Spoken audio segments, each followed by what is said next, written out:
پیر صاحب پسند کی شادی کرنا جائز نہیں؟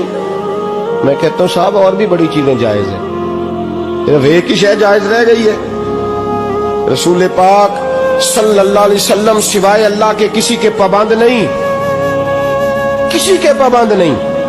اور جناب سیدہ خدیجہ الکبریٰ رضی اللہ تعالیٰ عنہ نے پیغام نکاح دیا، یا رسول اللہ میں شادی کرنا چاہتی ہوں، حضور کسی کے پابند نہیں، پر میرے محبوب نے فرمایا میرا چچا میرے والد کی جگہ ہے، میں اپنے چاچا سے پوچھ کے تمہیں جواب دوں گا۔ یہ ہے پسند کی شادی جو میرے نبی نے بیان فرمائی ہے۔ تو سارا کچھ کراس کر کر کے گزر جاتا ہے، یہاں تو حال یہ ہے کہ پالنے والا کوئی اور سائے میں بیٹھنے والا، باغ تیرے دی کر کر راکھی میں ساری عمر گزاری، تو جدوں اے پھل پکن تے آیا تے لے گئے ہور بپاری۔ اور بیٹا گزرتا ہے اماں کے دروازے کے آگے سے، اماں کے دروازے کے آگے بیٹا امرود لے کے آیا ہے 6 کلو۔ توجہ ہے میری بات پر؟ ادھر دیکھیں جی، چھوڑیں تھوڑی دیر ہماری سنیں۔ وہ امرود لے کے آیا 5-6 کلو، تو اماں کے دروازے کے قریب سے گزر گیا رات کو، تو کمائی کھانے کا ٹائم آیا نا، تو گزر گیا۔ تو وہ وزیر اعظم سے ڈرتا ہے نا، تو جا کے بی بی سے کہتا ہے بی بی کے حقوق دینا بھی رسول اللہ کی سنت ہے۔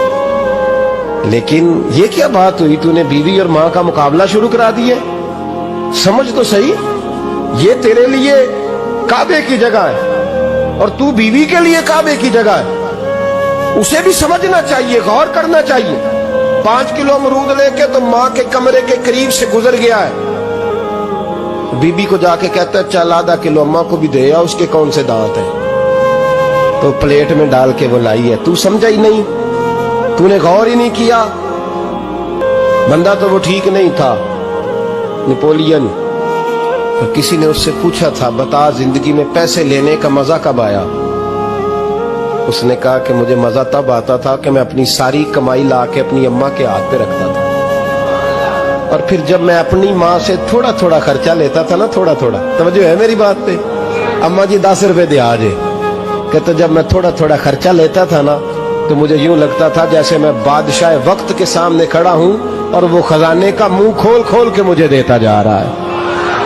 تو اس ذائقے کو سمجھ تو صحیح بھائی، تو اس کو سمجھ تو صحیح بھائی، یاد رکھیں اور غور کریں۔ ماں اور باپ، اور پھر یہ بھی سن لیں، نبی پاک صلی اللہ تعالی علیہ وآلہ وسلم نے ماں باپ کے لیے فرمایا ہما جنتک و نارک، یہی تیری جنت ہے اور یہی تیرے لیے جہنم ہے۔ اگر یہ راضی ہو گئے تو تیرے لیے جنت ہے، ناراض ہو گئے تو چاہے تو 100 پیر کے مزار پہ حاضری دے آ، لیکن جب تک ابا راضی نہیں اتنی دیر تک اللہ راضی۔ یہ حدیث پاک ہے، حضور نے فرمایا جس کے والد راضی اس کا اللہ راضی، اور جس کا باپ ناراض اس کا اللہ، ہاں بے شک۔ اب یہ حدیث